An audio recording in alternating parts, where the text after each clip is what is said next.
పెళ్ళైనా పండగైనా వేడుక ఏదైనా పట్టుచీరల ప్రత్యేక వేదిక వారాహి సిల్క్స్. సికింద్రాబాద్ యశోద ఆసుపత్రిలో ఫేక్ డాక్టర్ కలకలం సృష్టించింది. వైట్ కోట్ వేసుకొని డాక్టర్లా నటించి పేషెంట్లను బురిడి కొట్టించింది. వైద్యురాలు ముసుగులో ఓ మహిళా రోగికి మత్తు ఇచ్చి బంగారంతో ఉడాయించిన ఘటన ఆలస్యంగా వెలుగులోకి వచ్చింది. ట్రీట్మెంట్ పేరుతో ఓ రోగికి మత్తు ఇంజెక్షన్ ఇచ్చి 10 తులాల బంగారం అపహరించింది. ఓల్డ్ బోయినపల్లి ప్రాంతానికి చెందినటువంటి సుధారాణి అనారోగ్యంతో యశోద ఆసుపత్రిలో చేరారు. ఇవాళ డిశ్చార్జ్ కావాల్సి ఉంది.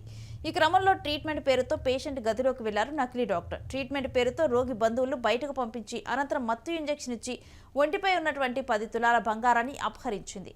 ఇక అనంతరం అక్కడి నుంచి మెల్లగా జారుకుంది. అనంతరం కుటుంబ సభ్యులు గదిలోకి వెళ్లి చూడగా సుధారాణి స్పృహ కోల్పోయి ఉండటంతో అనుమానించారు. ఆమె ధరించిన సుమారు 10 తులాల బంగారం కనిపించకపోవడంతో వెంటనే ఆసుపత్రి యాజమాన్యానికి సమాచారం ఇచ్చారు.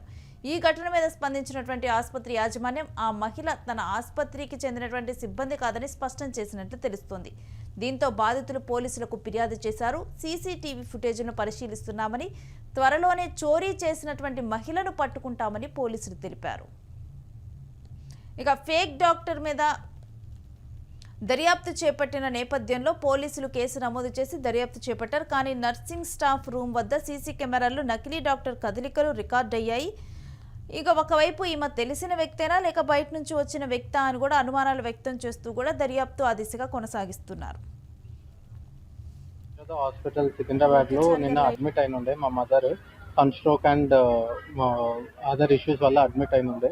సో మేము నిన్న అడ్మిట్ అయినాం. సో ఈరోజు మార్నింగ్ దాకా ఉండే. సో మేము మార్నింగ్ 4 డాక్టర్స్కి రెఫరల్ అడిగాము. ఒకటి గ్యాస్ట్రాంట్రాలజీ, ఒకటేమో స్పైన్, ఒకటేమో ఆర్థోపెడిషన్, ఇంకోటేమో గైనిక్. సో మీ స్పైన్ డాక్టర్ లేదు, మనం ఓపీలో చెక్ చేసుకుందామని అన్నారు. ఓకే అన్నాము. దాని తర్వాత గ్యాస్ట్రోఎంట్రాలజీ డాక్టర్ అంత ఫైన్ ఉందన్నారు. ఆర్థోపెడిక్ డాక్టర్ వచ్చి చూద్దామమ్మా అని అన్నారు. అండ్ మేము గైనిక్ డాక్టర్ కోసం వెయిట్ చేస్తూ ఉండే. సో మేము వెయిట్ చేసే టైంలో అరౌండ్ 12:30 బీచ్లో ఒక లేడీ డాక్టర్ వచ్చింది with stethoscopes and everything in hand. వచ్చిన తర్వాత తన రిపోర్ట్స్ అడిగింది, మా మదర్ రిపోర్ట్స్. సో రిపోర్ట్స్ ఇచ్చాము.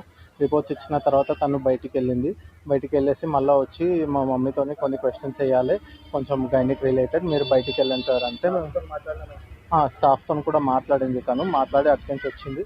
దాని తర్వాత మా మదర్ని కొన్ని గైనిక్ క్వశ్చన్స్ చేయాలి, మీరు బయట వెయిట్ చేయండి సార్ అన్నారు. నేను మా మామయ్య ఉండే, ఇద్దరం హాస్పిటల్లో. మేమిద్దరం డోర్ బయట నిల్చొని ఉండే. డోర్ బయట నిల్చొని ఉన్న తర్వాత తను మళ్ళీ బయటకు వచ్చి మళ్ళీ స్టాఫ్ దగ్గర వెయిట్ చేస్తూ ఉండే. అక్కడ ఆమె వెళ్ళేసి వచ్చింది. మేము రూమ్ బయటనే వెయిట్ చేసాం. ఆమె మళ్ళీ వచ్చేసి అక్కడికి వెళ్ళండి అని అన్నది. అక్కడికి వెళ్ళామని చెప్పంగానే మేము అక్కడికి వెళ్ళాము. ఒక 10 minutesలో మేము వచ్చేసే వరకు 10 minutesలో మేము అటు పోయేసి వచ్చేసే వరకు మా మమ్మీ బేహోష్ అయిపోయి ఉండే. మమ్మీని లేపి ఇట్లా ఏమైందంటే మమ్మీ ఏదో ఇచ్చింది రా అని అన్నది.